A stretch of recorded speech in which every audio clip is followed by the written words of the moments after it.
दोस्तों आपको जानकर बड़ी हैरानी होगी कि अगर आपके शहर में 10 कपड़े की दुकान ओपन हुई है तो उसमें से 9 दुकान या शोरूम पहले 6 महीने के अंदर बंद हो जाते हैं। उनके पीछे क्या कारण होते हैं, वो शोरूम क्यों नहीं चलता और उस 10 में से एक जो शोरूम चलता है वो क्यों चलता है, इस वीडियो में मैं आपको डिटेल में विस्तार से समझाऊंगा कि अगर आप कपड़े का काम करना चाहते हो, कपड़े का शोरूम या दुकान ओपन करना चाहते हो तो आपको किन किन बातों का ध्यान रखना चाहिए और आपको क्या गलती नहीं करनी चाहिए। तो इस वीडियो को ध्यान से लास्ट तक देखना। आपके जो भी डाउट होते हैं कपड़े का काम शुरू करने से पहले वे सारे डाउट क्लियर हो जाएंगे। तो सबसे पहले मैं आपको 5 ऐसी चीज़ें बताता हूं दोस्तों जो कपड़े का काम करने से पहले आपको ज़रूर करनी चाहिए। अगर आपने ये 5 चीज़ें नहीं की तो आपका शोरूम नहीं चलेगा, आपकी दुकान नहीं चलेगी। जो सबसे पहली चीज़ है दोस्तों वो है बजट। जब भी हम कपड़े का शोरूम ओपन करने की सोचते हैं तो सबसे पहला सवाल आपके मन में यही आता होगा दोस्तों कि बजट कितना लगेगा, कितना पैसा लगेगा। मेरे से भी बहुत सारे दोस्त ऐसे हैं जो ऐसा पूछते हैं कि भाई अगर हम कपड़े का काम शुरू करें, कपड़े की दुकान ओपन करें तो कितने रुपये लगेंगे। तो दोस्तों इस सवाल का सही जवाब यही है कि ये आपने डिसाइड करना है कि आपको किस लेवल का शोरूम करना है, किस लेवल की दुकान करनी है। दुकान तो आपकी 6-7 लाख रुपये से भी शुरू हो जाएगी और 20-25 लाख रुपए तक चली जाएगी। तो अगर मेरी मानो या फिर मैं अपने एक्सपीरियंस के हिसाब से बताऊं कि मेरे बहुत सारे शहरों में 5-6 शोरूम है, उनमें कितना पैसा लगता है। उनमें दोस्तों लगभग 15 लाख रुपए का बजट लेके हम चलते हैं जब भी नया शोरूम ओपन करते हैं। क्यों? क्योंकि 4-5 लाख रुपए तो शोरूम को तैयार करने में लग जाते हैं कि भाई शीशे के रैक लगते हैं, वॉलपेपर लगते हैं, एसी लगते हैं। जो शोरूम को जब हम तैयार करते हैं तो 4-5 लाख रुपए उसमें लग जाते हैं। उसके बाद माल आता है। अगर इस कंपटीशन के ज़माने में जितनी शहरों में दुकान है उनमें अगर हमें compete करना है, कस्टमर अपने पास बुलाने हैं तो हमें भी उतना ही माल रखना पड़ेगा या उनसे ज़्यादा माल रखना पड़ेगा जितना लोकल जो दुकानदार होते हैं। आपके शहर में जितने भी दुकानदार हैं जितना उनके पास माल है उतना तो आपके पास होना ही चाहिए। अगर उनसे ज़्यादा है तो फिर कस्टमर को वैरायटी ज़्यादा मिल जाएगी, कस्टमर उनके पास न जाकर आपके पास आएगा। तो बजट कितना लगेगा ये दोस्तों आपके ऊपर निर्भर है कि आप लगाना कितना चाहते हो बजट। तो दोस्तों कंक्लूजन यही निकलता है कि बजट आपके ऊपर है। लेकिन अगर आप शोरूम की स्टार्टिंग करना चाहते हो तो 5-7 लाख रुपए से कभी भी मत करना, क्योंकि आप compete नहीं कर पाओगे। जो पहले से कपड़े का काम कर रहे हैं उनके पास जो कस्टमर बंधे हुए हैं वो कस्टमर आपके पास नहीं आ पाएंगे, क्योंकि उसके पास ज़्यादा वैरायटी है, ज़्यादा एक्सपीरियंस है और वो उनसे जुड़े हुए हैं। कस्टमर आपके पास तभी आएगा अगर वैरायटी ज़्यादा मिलेगी, रेट कम मिलेगा। तो आपने अपने शोरूम में लगभग 15 लाख का बजट बना के चलना है ताकि आप 10 लाख का माल भर सको और 5 लाख रुपए शोरूम को तैयार करने में लगा सको। तो दोस्तों जो दूसरी चीज़ है जिसका आपने ध्यान रखना है वो है लोकेशन। लोकेशन बहुत ज़्यादा इंपॉर्टेंट होती है दोस्तों। मेरा एक्सपीरियंस ये कहता है कि आपने कभी भी जहाँ पर और कपड़े की दुकानें हैं वहाँ पर कपड़े की दुकान नहीं करनी। अब आप कहोगे कि ये तो उल्टा हो गया, आप किसी से भी पूछोगे तो लोग आपको यही कहेंगे कि भाई मार्केट में दुकान करो, मार्केट में कस्टमर आते हैं तो वो आपके पास भी आएंगे। नहीं दोस्तों, मैं अपने जितने भी शोरूम चलाता हूँ ना वो उन दुकानों से, उस मार्केट से लगभग 1 से 2 किलोमीटर दूर करता हूँ।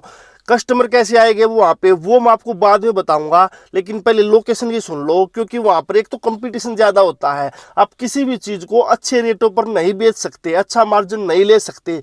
दूसरा, मार्केट में किराया ज़्यादा होता है। अब वो जो अगर मार्केट में शोरूम लोगे आप तो 1 लाख रुपए का मिलेगा, अगर वहाँ से 2 किलोमीटर दूर चले जाते हो तो वो 50,000 का मिल जाएगा, 40,000 का मिल जाएगा, 30,000 का मिल जाएगा। तो जो आपने 60-70 हज़ार रुपये बचाए हैं इसको आप पे हर महीने जो आपने 60-70 हज़ार रुपये बचाए हैं इसको आप कहीं और लगा सकते हो, अपनी मार्केटिंग में लगा सकते हो, एड्स में लगा सकते हो। तो आपने लोकेशन का ये ध्यान रखना है कि एक तो पार्किंग की व्यवस्था हो जहाँ पर भी आपका शोरूम हो, एक आपने भीड़ भाड़ के इलाके में, मार्केट में जहाँ पर और कपड़े की दुकान है वहाँ पे कभी भी कपड़े का शोरूम नहीं खोलना, क्योंकि आप कस्टमर के साथ फिर बार्गेनिंग भी नहीं कर पाओगे। कस्टमर आपसे शॉपिंग कर लेगा, टाइम भी लगाएगा, उसको चीज़ें भी पसंद आ जाएंगी। अगर आपने रेट नहीं तोड़ा तो ग्राहक पता क्या करेगा, आपका सामान वहीं छोड़ देगा और दूसरे शोरूम में घुस जाएगा।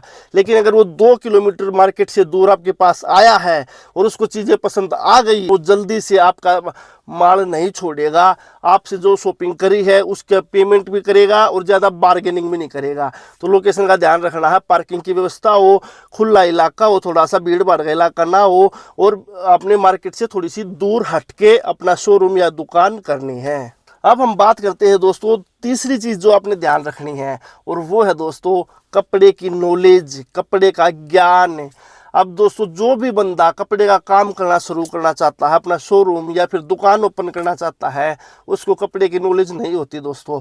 हमें भी नहीं थी, हमने भी मार्केट में बहुत सारी गलतियां करी, गलत शॉपिंग करी, ऐसा माल लेके आ गए जो कि महंगा भी था, जो अच्छा भी नहीं था, वो डेड स्टॉक बन गया और हमें नुकसान उठाना पड़ा। उसको या तो उसी रेट में बेचना पड़ा जिसमें लेके आए थे, या फिर लॉस में भी हर चीज़ को 200 रुपये कम करके, 100 रुपये कम करके जब उसको बेचना पड़ा। अगर आपको पहले से कपड़े की नॉलेज है, आपको ये पता है कि भाई ये चीज़ बिक सकती है, ये नहीं बिकेगी, तो आपको बहुत फायदा होगा, आपका बहुत पैसा बच जाएगा। और दोस्तों ये जो नॉलेज है, जो ये ज्ञान है कपड़े का, वो काम करने से ही आएगा।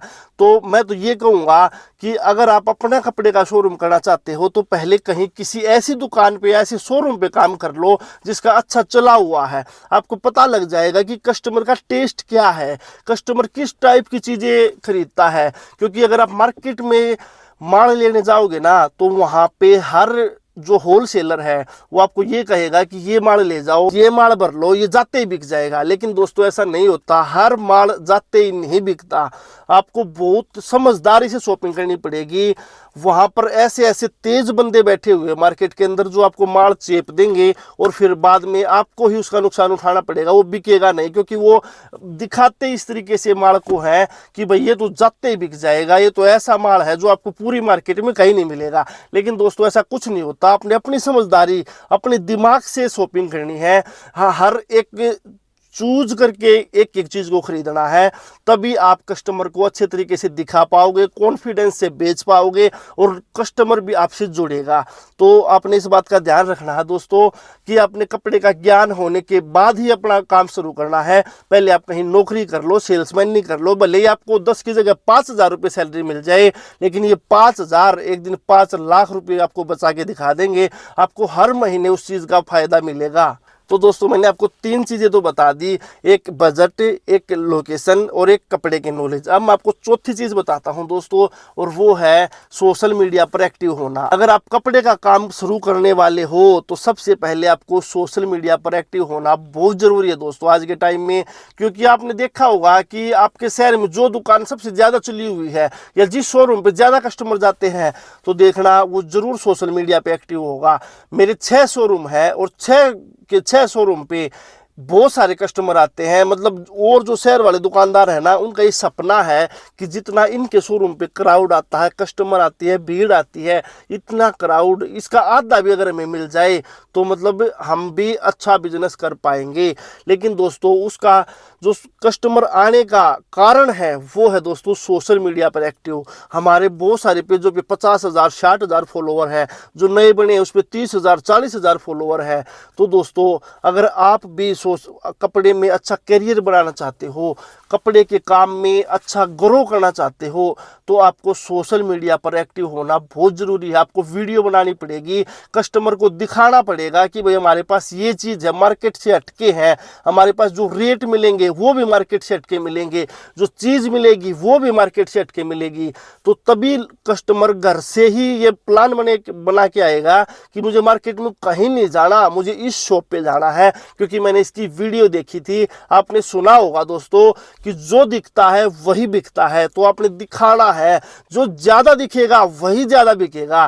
क्योंकि वीडियो तो वो और मार्केट वाले भी बनाएंगे, लेकिन आपने ज़्यादा वीडियो बनानी है, अच्छी वीडियो बनानी है, अच्छा माल लेके आना है और फिर उसको वीडियो में दिखाना है, तभी लोग आपके पास आएंगे और आपसे शॉपिंग करेंगे। तो चौथी चीज़ दोस्तों आपने बहुत इंपॉर्टेंट है ये कि सोशल मीडिया पर एक्टिव होना बहुत ज़रूरी है। अब जो 5वीं चीज़ है दोस्तों, जो लोग एक ये गलती भी करते हैं, और अगर आपने कपड़े के काम को बड़ा बनाना है, वहाँ से अच्छे पैसे कमाने हैं, ग्रो करना है, तो आपने इस चीज़ पे ध्यान देना पड़ेगा दोस्तों, और वो है मार्केटिंग। अब जैसे मैंने आपको सोशल मीडिया पर एक्टिव होना एक अलग बात है, मार्केटिंग एक अलग बात है। क्यों अलग बात है दोस्तों, सोशल मीडिया पे तो आप वीडियो बना के डाल दोगे, लेकिन वीडियो तो दुनिया डाल रही है, आपकी वीडियो लोग क्यों देखेंगे, वायरल क्यों होंगी वो। वायरल दोस्तों नेचुरल तरीके से अगर आप इंतजार करोगे कि वायरल होए या फिर ज़्यादा व्यूज़ आए और उसको देख के कस्टमर हमारे पास आए, तो दोस्तों ये समझदारी नहीं है। आपने हर महीने एक अपना ऐड का बजट बढ़ाना है कि भाई 30,000 रुपये, 15,000, 10, आप 10,000 से शुरुआत कर सकते हो। जैसे हमारे तो बहुत सारे शोरूम है, हमारे तो लाखों में बजट होता है ऐड करने का, तो अगर सभी टोटल भी मिला दें तो लाखों रुपए में हो जाता है। तो आपने इस बात का ध्यान रखना है कि अपना जो मार्केटिंग बजट है, एड स्पेंड का जो बजट है वो आपने अलग निकाल लेना। इस महीने में मुझे 10,000 रुपये की ऐड चलाने हैं या 15,000 की ऐड चलाने हैं, 20,000 की ऐड चलाने हैं। जितना आप मार्केटिंग में पैसा डालोगे ना वो आपको रिटर्न मिलेगा, कई गुना होके रिटर्न मिलेगा। तो आपने ये इस बात का ध्यान रखना है। बहुत सारे लोग यही गलती करते हैं कि मार्केटिंग में 1 रुपया भी नहीं लगाते, क्योंकि वे सोचते हैं कि भाई जो ये 1,000 रुपये मैंने दिन के लगाए या 500 रुपये दिन के लगाए ये वेस्ट गए, इससे अच्छा तो मैं किराए मतलब किसी और चीज़ में काम आ जाते। लेकिन दोस्तों वो वेस्ट नहीं जाते, वे कई गुना होके रिटर्न मिलते हैं। कस्टमर जब वीडियो देखेगा ही नहीं, कस्टमर तक वीडियो पहुँचेगी नहीं, तो फिर वो कैसे आएगा। आप भले कितनी वीडियो बना लो, अगर उस पर व्यूज़ 100 आए, 500 आए, 400 आए तो क्या फ़ायदा। हमारे किसी भी पेज को आप ओपन करना, मैं आपको बाद में बताऊंगा मेरे कौन से पेज है, शोरूम कहाँ पे, किस नाम से है, वो मैं आपको सारी चीज़ें बाद में बताऊंगा, आप देख लेना। लेकिन आपने इस बात का ध्यान रखना है दोस्तों, मार्केटिंग का में पैसे जरूर लगाने हैं, मार्केटिंग का बजट हर महीने अलग निकालना है, तभी आप अच्छे तरीके से कपड़े की दुकान चला पाओगे, शोरूम पे ज़्यादा से ज़्यादा कस्टमर बुला पाओगे। तो मैंने इस वीडियो में आपको 5 चीज़ें बताई, एक तो बजट हो गया, एक लोकेशन हो गई, कपड़े का ज्ञान हो गया, सोशल मीडिया पर एक्टिव हो गए, और एड बजट अलग से बनाना है, मार्केटिंग का बजट अलग से बनाना है। ये 5 चीज़ें अगर आपने कर ली तो फिर आपका शोरूम पूरे शहर में लोगों का सपना होगा कि इस बंदे जैसा मेरा शोरूम चले, इतने कस्टमर मेरे पास आए जितने इसके पास आ रहे हैं। तो दोस्तों अगर आपको वीडियो पसंद आई हो तो एक लाइक कर देना और मुझे कमेंट करके ज़रूर बताना वीडियो आपको कैसी लगी, कितना नॉलेज, मेरा जो एक्सपीरियंस था वो कैसा लगा, ताकि मुझे भी मोटिवेशन मिले और ऐसी ही नॉलेजफुल वीडियो फ्री में मैं आपको दे सकूं। चैनल को सब्सक्राइब कर लेना।